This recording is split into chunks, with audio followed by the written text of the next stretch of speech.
आज का क्लास शुरू करते हैं। आज थोड़ा आवाज़ मेरा भारी मिलेगा, मेरा थोड़ा तबीयत खराब है, ठीक है।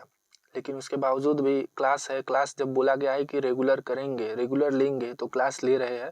थोड़ा आवाज़ भारी मिले या फिर नाक जाम है, सर्दी भी है, सर्दी खांसी है, थोड़ा एडजस्ट कर लीजिएगा, ठीक है। थोड़ा सा एडजस्ट करिएगा आप लोग, ठीक है। चलिए आज पढ़ते हैं। हम लोग को क्या पढ़ना है? प्राकृतिक वनस्पतियाँ तथा वन्य जीव प्राणी, इसके बारे में हम लोग पढ़ेंगे, ठीक है। ये देख लीजिए, चैप्टर 5 है, क्लास 9th का, ठीक है। अब हम लोग चलिए धीरे धीरे पढ़ेंगे, धीरे धीरे कुछ कुछ सीखेंगे। क्या क्या है देखते हैं। क्या आपने कभी अपने स्कूल, घर या आसपास के मैदानों में भांति भांति के वृक्ष, झाड़ियां, घास तथा पक्षियां को देखे हैं? ये एनसीईआरटी आपसे क्वेश्चन कर रहा है। एनसीईआरटी का पढ़ाने का तरीका ये है। ये आपसे क्वेश्चन कर रहा है कि जहां आप रहते हैं, आप अपने घर रहते हैं, स्कूल रहते हैं, या आप जहां भी रहते हैं, क्या आपने देखा है आपके घर के अगल बगल मैदान है? कोई मैदान भिन्न है? क्या वो अलग दिखता है? क्या पेड़ पौधे अलग दिखते हैं? क्या वृक्ष जो है सो अलग दिखते हैं? ऐसा तो नहीं कि केवल सबका सब आम का ही पेड़ है, ऐसा भी तो है। आम दिख रहा, अमरूद दिख रहा, कटहल दिख रहा, और भी बहुत सारी झाड़ियां हैं, बहुत सारे विभिन्न विभिन्न प्रकार के लोग हैं, ठीक है। कोई छोटे हैं, कोई बड़े हैं, ठीक ना। लेकिन यहाँ पर लोगों की बात नहीं हो रही, यहाँ पर हमको सिर्फ पेड़ पौधे को लेकर के चलना है। मैं आपको एग्जाम्पल दिया कि आपको समझ में आए। क्या वह एक ही प्रकार के है या अलग अलग तरह के? अभी आपसे पूछ रहा, जो आप देखते हैं क्या वो सबका सब एक प्रकार का है? बिल्कुल नहीं, हम तो देखते हैं सब अलग अलग है, ठीक है। भारत एक विशाल देश है, भारत एक बहुत ही विशाल देश है, अतः इसमें आप अनेक प्रकार की जैव रूपों की कल्पना कर सकते हैं। यहाँ पर बोलना, ये एनसीईआरटी आपसे यह कहना चाह रहा है कि भारत बहुत बड़ा देश है, ठीक है। आप चाहे तो बहुत सारे चीजें जो है, जैव जो उत्पत्ति होती है, जो जैविक चीजें हैं, उनकी आप कल्पना कर सकते हैं, ठीक ना। आगे देखिए, हमारे देश भारत विश्व का मुख्य 12 जैव विविधता वाले देशों में से एक है। हमारा जो देश है वो कितने जैव विविधता वाले देशों में से है? 12 जैव विविधता वाले देशों में से एक है। लगभग 47,000 विभिन्न जातियों के पौधे पाए जाते हैं, ठीक है। 47,000 प्रकार के विभिन्न जातियों के पौधे, मतलब एक जो गेंदा का फूल हुआ वो एक प्रकार का पौधा हुआ, एक जो गुलाब का फूल हुआ वो 2 प्रकार का पौधा हुआ। इस तरह के कितने पौधे पाए जाते हैं? 47,000 प्रकार के, ठीक है। कारण यह देश विश्व में 10वां स्थान पर, एशिया में 4था स्थान आता है।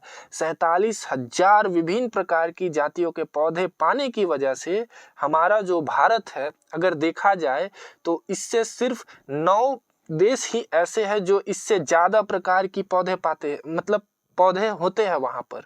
10वां स्थान पर हमारा भारत है, और एशिया में देखा जाए, एशिया महाद्वीप में, तो भारत 4था स्थान पर आता है।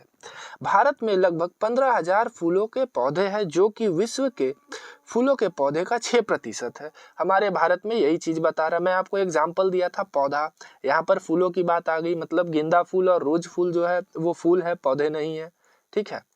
अब यहाँ हालांकि वो पौधे भी है, लेकिन फूल का समझिए तो दोनों सही है, ठीक ना। वो पौधे भी है और वो फूल भी है, ठीक है। कितने प्रकार के फूल है? 15,000 प्रकार के फूल है, जिसके वजह से हमारा भारत का फूलों पौधा का कितना है? 6% है। इस देश में बहुत सी बिना फूलों के पौधे हैं, जैसे कि हमारे देश में बहुत सारे ऐसे भी पौधे हैं जो बिना फूल के हैं। कौन कौन से हैं? एक फर्न है, एक शैवाल है, शैवाल को एल्गी कहते हैं, तथा कवक है जिसको फंजाई भी कहते हैं। क्या इस तरह के पाए जाते हैं। भारत में लगभग 90,000 जातियों के जानवर तथा विभिन्न प्रकार की मछलियां हैं।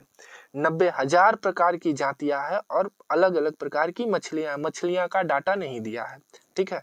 ताजे तथा समुद्र पानी की पाई जाती है, मतलब ताजा और समुद्र पानी, मीठा पानी, खारा पानी भी पाया जाता है हमारे भारत में, ठीक है।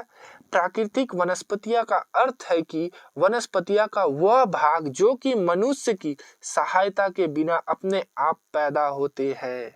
प्राकृतिक वनस्पतियां उसे कहते हैं जिसे आदमी ने नहीं बनाया, हम आपने नहीं बनाया, वो खुद से उत्पन्न हुआ है, ठीक है, जिसको हम लोग नेचुरल थिंग्स कहते हैं, और लंबे समय तक उस पर मानवीय प्रभाव नहीं पड़ता, और एक तो वो अपने से हुआ और लंबे समय तक देखा जाए तो मानवीय प्रभाव मतलब आदमी का प्रभाव, इंसान का प्रभाव नहीं पड़ता। इसे अच्छत वनस्पति कहते हैं। उसे क्या कहते हैं? अच्छत वनस्पति भी कहते हैं। अतः विभिन्न प्रकार की कृषिकृत फसलें, फल और बागान वनस्पतियां के भाग तो है, परंतु प्राकृतिक वनस्पतियां नहीं है। अगर देखा जाए, हम लोग जो कृषि करते हैं, फसलें उगाते हैं, फल उगाते हैं, बागानी करते हैं, वो वनस्पतियां तो है, वनस्पतियां के कहीं ना कहीं भाग है, परंतु वो प्राकृतिक वनस्पतियां नहीं है, क्योंकि उसमें मानवीय हस्तक्षेप होता है। अब देखिए, वह वनस्पतियां जो कि मूल रूप से भारतीय, उसे देशज कहते हैं। जो देश का है उसे देशज, जो देश का है उसे देशज, और जो पौधा भारत के बाहर से आए हैं, मतलब विदेश से जो आए हैं, उसे क्या? विदेशज कहते हैं। ठीक है, याद करने का आसान तरीका। अब देखिए, वनस्पतियां जगत शब्द का अर्थ किसी विशेष क्षेत्र में किसी समय में पौधे की उत्पत्ति से है। इस तरह प्राणी जगत जानवरों के विषय में बदलता है। अब देखिए, कहना क्या चाह रहा, वनस्पति के प्रकार। वनस्पति के कितने प्रकार है? हमारे देश में निम्न प्रकार की प्रकृतियां वनस्पति पाई जाती है। कौन कौन सी प्रकार? पहला, उष्णकटिबंधीय सदाबहार वन, जिसको हम लोग सदाबहार वन भी कहते हैं, 200 सेंटीमीटर से ऊपर वर्षा होता है। दूसरा होता है उष्णकटिबंधीय पर्णपाती वन, जिसको हम लोग पर्णपाती वन भी कहते हैं, 70 से 200 सेंटीमीटर के बीच में होता है। इसमें दो वन आती है, एक आती है आपकी नम्र पर्णपाती, एक आती है शुष्क पर्णपाती। ठीक है, तीसरी आती है उष्णकटिबंधीय कटीले एवं झाड़िया वन। ठीक है, कटीले वन की बात हो रही है। कटीले वन 70 सेंटीमीटर से कम होता है। एक होता है पर्वतीय वन, जो पर्वतों में सिर्फ पाया जाता है, और एक होता है मैंग्रोव वन। ठीक है, अब इसके बारे में हम लोग धीरे धीरे करके पढ़ेंगे। चलिए, उष्णकटिबंधीय वर्षा वन, जिसको हम लोग क्या? सदाबहार वन भी कहते हैं। यह वन पश्चिमी घाट के अधिक वर्षा वाले क्षेत्रों, लक्षद्वीप, अंडमान और निकोबार द्वीप समूह, ठीक है, कहाँ कहाँ पाई जाती है? एक तो आपका पश्चिमी घाट हो गया, जहाँ पर अधिक वर्षा होता है। पश्चिमी घाट कौन सा? पश्चिमी घाट इधर देखिए, पश्चिमी घाट आपका ये वाला हो गया। ठीक है, इसमें अधिक वर्षा होती है। वर्षा होने के पीछे का रीजन क्या है? पिछले क्लास में पढ़ा चुके हैं। वर्षा क्यों होती है? आप लोग पीछे वाला वीडियो देखिए, समझ में आ जाएगा। ठीक है, उसके बाद लक्षद्वीप में होता है, अंडमान निकोबार द्वीप समूह में होता है, असम के ऊपरी भाग तथा तमिलनाडु के तट तक होता है। कहाँ कहाँ होता है? एक तो आपका पश्चिमी घाट हो गया, लक्षद्वीप हो गया, अंडमान निकोबार द्वीप समूह हो गया, असम के ऊपरी भाग हो गया, और तमिलनाडु के तट में होता है। ठीक है, सदाबहार वन जो है अधिकतर हम लोग वहां पे पाते हैं, देखते हैं। ठीक है, ये उन क्षेत्रों में भली भांति विकसित है जहां 200 सेंटीमीटर से अधिक वर्षा के साथ एक थोड़े समय के लिए शुष्क ऋतु पाई जाती है। ये कहाँ कहाँ? इसका सीधा समझिए, मतलब ये है कि वहां पर वर्षा कितनी होती है? 200 सेंटीमीटर से अधिक होती है। ठीक है, आगे बढ़ते हैं। इन वनों में वृक्ष 60 मीटर या इससे अधिक ऊंचाई तक पहुंचते हैं। सदाबहार वन में जो वृक्ष है वो 60 मीटर से भी ऊपर जाते हैं, हालांकि एवरेज 60 मीटर है। चूंकि यह क्षेत्र वर्ष भर गर्म तथा आर्द्र रहता है, अतः यहाँ हर प्रकार की वनस्पतियां, वन्य झाड़ियां व लताएं उगती है। यह हालांकि देखा जाए तो ये जो जगह है जहाँ पर सदाबहार वन होते हैं, वो देखा जाए तो अधिकतर गर्म ही रहता है और आर्द्र ही रहता है, सूखा ही रहता है। इसी की वजह से कहा जा रहा है कि यहाँ पर विभिन्न विभिन्न प्रकार की वनस्पतियां, वृक्ष, झाड़ियां और लताएं, समझिए तो बहुत कुछ जो नॉर्मल हो सकता है, सब पाने को मिलता है, देखने को मिलता है। वनों में इनकी विभिन्न ऊंचाइयों से कई स्तर देखने को मिलते हैं। वृक्षों पर पतझड़ होने का कोई निश्चित समय नहीं होता, अतः यह वन सालों भर हरे भरे लगते हैं। देखिए, यहाँ कहना चाह रहा है कि जो पतझड़ है वो निश्चित इसलिए नहीं है क्योंकि यहाँ पर पतझड़ इतना ना ज्यादा एवरग्रीन फॉरेस्ट है, सदाबहार वन इतना ज्यादा, इतना हरियाली भरा हुआ, ये पत्ते अपने एक बार में सब एक साथ नहीं गिराते हैं। जैसे क्लास में 10 वृक्ष है, 10 लड़का है, समझिएगा, 10 बच्चों को हम लोग 10 वृक्ष मान लेते हैं। पहला बच्चा अपना पत्ता गिराया, पहला वृक्ष पत्ता गिराया तब दूसरा 9 बाकी का देख रहे हैं। जब दूसरा पत्ता गिराएगा तो जो पहला गिरा वो थोड़ा थोड़ा बढ़ने लग जाएगा, फिर तीसरा गिराएगा तब तक पहला वाला पूरा बढ़ जाएगा और दूसरा थोड़ा थोड़ा बढ़ेगा। इसी प्रकार से एक गिराता है बाकी सब रहता है, तो इसके वजह से ये हमेशा हरा भरा सालों भर दिखता है। इसलिए कहा जा रहा है कि कोई कंफर्म नहीं है, कोई निश्चित ही नहीं है कि अब अपने पत्ते कब गिराते हैं। ठीक है, इन विषयों में पाए जाने वाले व्यापारिक महत्व के कुछ वृक्ष आबनूस है। कौन कौन से वृक्ष है? पहला आबनूस है, जिसको जो बहुत अधिक पाए जाते हैं। ठीक है, उसमें क्या है? आबनूस है, जिसको एबोनी कहते हैं। दूसरा है महोगनी, तीसरा है रोजवुड, चौथा है रबड़ और सिंकोना। तो सदाबहार वन में पाए जाने वाले कौन कौन से वृक्ष है देख लीजिए। कौन कौन से है? वृक्ष आबनूस, जिसको एबोनी कहते हैं, महोगनी है, रोजवुड है, रबड़ है और सिंकोना है। ठीक है, अब चलिए आगे हम लोग देखते हैं। ये क्या? ये तो डायग्राम आ गया। यहाँ देखिए, यहाँ पर दिखाया है, ज्यादा ग्रीन करके दिखाया है कि उष्णकटिबंधीय सदाबहार वन जो है वो कहाँ कहाँ पाया जाता है। जहाँ जहाँ ग्रीन है वहाँ वहाँ सदाबहार वन। पर्णपाती वन कहाँ कहाँ देखने को मिलता है? पर्णपाती वन हम लोग को यहाँ यहाँ देखने को मिलता है। ये आपको सिर्फ डायग्राम से बता रहा है पर्णपाती। उसके बाद पर्वतीय वन कहाँ? जहाँ पर्वत है। यहाँ हिमालय है। ठीक है, हिमालय का पूरा जो तीनों चारों भाग है वो है, ये पूरा इधर से इधर तक फैला हुआ है। 7 सिस्टर के भी कुछ राज्यों में पहले वीडियो में पढ़ा चुके हैं। ठीक है, तो देखिए इधर 7 सिस्टर वाले राज्यों में भी है, सिक्किम में भी आपको देखने को मिल रहा है। ठीक है, उसके बाद मैंग्रोव वन कहाँ कहाँ? बहुत कम देखने को मिलता है। देखिए यहाँ पे सुंदर डेल्टाई वाले क्षेत्र में सुंदरवन वाला जो एरिया है यहाँ देखने को मिल रहा है। यहाँ हल्का उड़ीसा के पास देखने को मिल रहा है। यहाँ इधर जो है आंध्र प्रदेश के पास देखने को थोड़ा मोड़ा मिल रहा है। उसके बाद कटीले वन की बात आती है। कटीले वन कहाँ देखने को मिल रहा है? तो आपको राजस्थान गुजरात के क्षेत्रों में देखने को मिल रहा है। इधर तेलंगाना और कुछ मध्य जो है पार्ट, ठीक है, उस जगह पे देखने को मिल रहा है। हालांकि देखे तो ये महाराष्ट्र का भी कुछ एरिया आपको सट रहा है। ठीक है, अब हम लोग इसके आगे देखते हैं। डायग्राम को आप लोग देख लीजिएगा। सॉरी, थोड़ा सर्दी ज्यादा है। ठीक है, चलिए देखते हैं। इन वनों में सामान्य रूप से पाए जाने वाले जानवर, किसकी बात हो रही है? अभी सदाबहार वन की बात हो रही है। हम लोग सदाबहार वन पढ़ रहे थे। कौन कौन से है? हाथी है, बंदर है, लैमूर है और हिरन है। ठीक है, हाथी, बंदर, लैमूर और हिरन है। एक सींग वाला गेंडा असम और पश्चिम बंगाल के दलदली क्षेत्र में मिलता है। एक सींग वाला गेंडा जो है भारत में कहाँ मिलता है? असम में और पश्चिम बंगाल के दलदली क्षेत्र में ही मिलता है। इसके अतिरिक्त इन जंगलों में कई प्रकार की पक्षियां, सदाबहार वन में कई प्रकार की पक्षियां पाई जाती है, जैसे चमगादड़ तथा कई रेंगने वाले जीव भी पाए जाते हैं। ठीक है, अब चलिए आगे बढ़ते हैं। हम लोग आगे अब क्या देखेंगे? हम लोग देखेंगे उष्णकटिबंधीय पर्णपाती वन। पर्णपाती वन का 2 पार्ट होता है, ये भी क्लियर किया है। हम लोग देखते हैं आगे क्या है। ठीक ना, यह भारत में सबसे बड़े क्षेत्र में फैले हुए वन है। भारत में अगर सर्वाधिक वन देखने को मिलता है तो कौन सा है? उष्णकटिबंधीय पर्णपाती वन, जिसको हम लोग पर्णपाती वन भी बोलते हैं। इन्हें मॉनसून वन भी कहते हैं और यह उन क्षेत्रों में विस्तृत है जहां 70 से 200 सेंटीमीटर तक वर्षा होती है। मतलब पर्णपाती वन को ही मॉनसून वन भी कहते हैं और यह वहां पर है जहां पर 70 से 200 सेंटीमीटर तक वर्षा होती है। इस प्रकार के वनों में वृक्ष शुष्क गर्म ऋतु में 6 से 8 सप्ताह के लिए अपनी पत्तियां गिरा देती है। मतलब पर्णपाती वन में जो पतझड़, सदाबहार वन में पतझड़ होता था पता नहीं चलता था, लेकिन जो पर्णपाती वन है उसमें पतझड़ में पता चलता है, क्योंकि वो सारी की सारी पेड़ अपनी जो है 6 से 8 महीना के लिए अपना पत्ता गिरा देती है, सब वीरान हो जाता है। ठीक है, जिसके वजह से पता चलता है।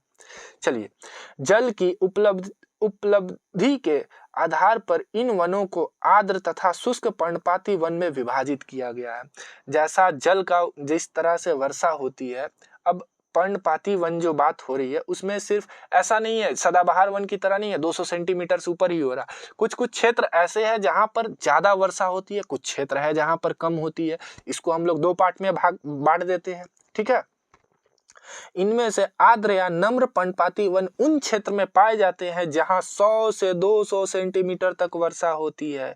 मतलब आर्द्र या नम्र पर्णपाती वन में 100 से 200 सेंटीमीटर तक वर्षा होती है। अतः ऐसे वन देश के पूर्वी भाग कौन कौन सा? उत्तर पूर्वी राज्य, ठीक है, उत्तर पूर्वी में 7 राज्य समझ लीजिए। तो हिमालय समझ रहे हैं ना, जो अरुणाचल प्रदेश, नागालैंड, मणिपुर, मिजोरम, त्रिपुरा, असम, मेघालय, ये 7 राज्य उत्तर पूर्वी। उसके बाद हिमालय के गिरपद प्रदेश, झारखंड, पश्चिमी उड़ीसा का पश्चिम वाला भाग, छत्तीसगढ़ तथा पश्चिमी घाट के पूर्वी ढालों में पाई जाती है। जो पश्चिमी घाट है उसका पूर्वी ढाल, पूरब तरफ जो ढाल घाट पड़ता है, पश्चिमी घाट के पूर्वी ढाल जो पूरब तरफ ढाल है वहां पर पाई जाती है कौन सी? नम्र पर्णपाती वन, जिसकी वर्षा 100 से 200 सेंटीमीटर है। ठीक है। इन वनों की सबसे प्रमुख प्रजाति है सागौन। सागौन एक वृक्ष है, यहाँ पर छूट रहा था। सागौन एक वृक्ष है, देखिए, हाँ ये रहा सागौन। इन वनों की सबसे प्रमुख प्रजाति है। ठीक है, किनकी? नम्र पर्णपाती वन की। और देखिए क्या क्या है, बांस है, साल है, शीशम है, ठीक है, शीशम है, चंदन है, रबड़ है, कुसुम है, अर्जुन है, सहतूत है। ठीक है, ये सब नम्र पर्णपाती की है या आर्द्र पर्णपाती की। अब बात करते हैं हम लोग शुष्क पर्णपाती वन की, क्योंकि पर्णपाती वन 2 प्रकार के थे, एक को देख लिया, अब दूसरा को देखते हैं। शुष्क पर्णपाती वन उन वन क्षेत्र में पाए जाते हैं जहां वर्षा 70 सेंटीमीटर से 100 सेंटीमीटर के बीच होती है। ठीक है, शुष्क पर्णपाती वन उन क्षेत्रों को कहते हैं जहां पर वर्षा कितना? मात्र 70 सेंटीमीटर से 200 सेंटीमीटर, और नम्र से आर्द्र पर्णपाती 100 से 200 सेंटीमीटर। ठीक है, और पूछा जाए पर्णपाती वन, तो पर्णपाती वन दोनों को कंबाइन करके बताते हैं कि 70 से लेके 200 सेंटीमीटर। ठीक है, यह वन प्रायद्वीपीय पठार के ऐसे वर्षा वाले क्षेत्र, प्रायद्वीपीय पठार का ऐसा वर्षा वाला क्षेत्र कैसा? उत्तर प्रदेश तथा बिहार के मैदान में पाए जाते हैं। ठीक है, विस्तृत क्षेत्रों में प्रायः सागौन, कौन कौन सा वृक्ष है? सागौन है, साल है, पीपल है तथा नीम के वृक्ष उगते हैं। इन क्षेत्रों के बहुत बड़े भाग कृषि कार्य में प्रयोग हेतु साफ कर लिए गए हैं। हालांकि जो शुष्क पर्णपाती वन है, कहा जा रहा है कि बहुत बड़ा जो भाग है पेड़ों को काट करके खेती के लिए इस्तेमाल में ले लिया गया है। हालांकि ये कौन कौन से जगह पाए जाते हैं? बिहार में और उत्तर प्रदेश में। शुष्क पर्णपाती वन के मुख्य वृक्ष कौन से हैं? सागौन है, साल है, पीपल है और तथा नीम है। फिर ये कह रहा है कि आपका बहुत बड़ा जो भाग है वो काट करके खेती के लिए बना लिया गया और कुछ भाग उसका पशुचारण के लिए भी हो गया है। ठीक है, अब देखिए यहाँ पर, हाँ शुष्क पर्णपाती यहाँ पर सही है। इन जंगलों में पाए जाने वाले जानवर कौन से हैं? सिंह है, शेर है, सूअर है, हिरन है और हाथी है। शुष्क पर्णपाती में ये जानवर मिलते हैं। विविध प्रकार की पक्षियां मिलती है, छिपकली मिलते हैं, सांप और कछुआ भी मिलते हैं शुष्क पर्णपाती वन में। शुष्क पर्णपाती वन खत्म हुआ। अब हम लोग पढ़ेंगे कटीले वन को। कटीले वन और उन्हें झाड़ियां भी कहते हैं। ठीक है, जिन क्षेत्रों में 70 सेंटीमीटर से कम वर्षा होती है वहां प्राकृतिक वनस्पतियां में कटीले वन तथा झाड़ियां पाए जाते हैं। मतलब सीधा सी बात है, कटीले वन में 70 सेंटीमीटर से कम वर्षा होती है। इस प्रकार की वनस्पतियां देश के उत्तर पश्चिमी भागों में पाई जाती है। हमारे जो भारत देश है उसमें उत्तर पश्चिमी वाले भागों में पाई जाती है। तो कौन कौन सा जगह है? गुजरात है, राजस्थान है, छत्तीसगढ़ है, मध्य प्रदेश का भी कुछ भाग है, उत्तर प्रदेश का भी छोटा सा भाग आता है और हरियाणा है। ठीक है, ये सब क्षेत्र अर्ध शुष्क क्षेत्र में सम्मिलित है। मतलब कटीले वन यहीं पाए जाते हैं। ये नहीं सोचना है कि कटीले वन सिर्फ गुजरात और राजस्थान में छोटा छोटा पार्ट 40-50 किलोमीटर में भी फैला है तो वो स्टेट में आ रहा है, तो आपको करना होगा छत्तीसगढ़, मध्य प्रदेश, उत्तर प्रदेश और हरियाणा में भी पाए जाते हैं। अब देखते हैं कि कटीले वन में कौन कौन से वृक्ष है। अकासिया पहला वृक्ष है, ठीक है, खजूर जिसको पाम बोलते हैं, फिर यूफोरबिया है, ठीक है। उसके बाद नागफनी है जिसको कैक्टाई कहते हैं, यहाँ के मुख्य पादप प्रजाति है, कहाँ की, कटीले वन के, झाड़िया वन के, ठीक ना। इन वनों के वृक्ष बिखरे हुए होते हैं, इन वनों के जो वृक्ष है वो बिखरे हुए होते हैं, फैले हुए होते हैं। इनकी जड़ें लंबी तथा जल की तलाश में चौड़े और फैले होते हैं। अब बताइए, कटीले वन जहाँ 70 सेंटीमीटर से कम वर्षा होती है, ऊपर वाला भी है तो बहुत सोच समझ के बनाया है, वृक्ष को भी सोच समझ के बनाया है। अब देखिए 70 सेंटीमीटर से कम वर्षा हो रही है जिसके वजह से उनका जो जड़ है वो बहुत लंबा दे दिया गया है कि जाइए एकदम 20 मीटर 30 मीटर तक अंदर जाइए, जा करके अपना जल खोजिए। वो दूर दूर तक फैले हुए होते हैं, 20-20 30-30 मीटर तक फैले होते हैं कि कहीं से उनको पानी का स्रोत मिल जाए, ठीक है। अब देखिए पत्तियां प्रायः छोटी होती है जिनसे वाष्पीकरण कम से कम हो सके। अब क्या बनाया गया है पत्तियों, देखिए उनका पत्तियां जो होती है, पहले तो पानी का कमी, अब वाष्पीकरण वाष्पोसर्जन होता है जिसके वजह से पत्तियां छोटी होती है। क्यों? ताकि जो पानी सोखा जाए वो बहुत कम से कम सोखा जाए, ठीक है। शुष्क भागों में झाड़ियां और कटीले पादप पाए जाते हैं, सूखे भागों में कटीले और झाड़ियां पाए जाते हैं। ये वही बात को समझाना चाह रहा जो मैं आपको तभी से समझा रहा हूँ, ठीक है। चलिए अब देखते हैं, इन जंगलों में, कटीले वन में जंगलों में प्रायः चूहा, खरगोश, लोमड़ी, भेड़िया, शेर, सिंह, जंगली गधा, घोड़ा तथा ऊंट पाए जाते हैं, ठीक है। कटीले वन यहाँ कंप्लीट हुआ। अब हम लोग देखेंगे पर्वतीय वन के बारे में, ठीक ना।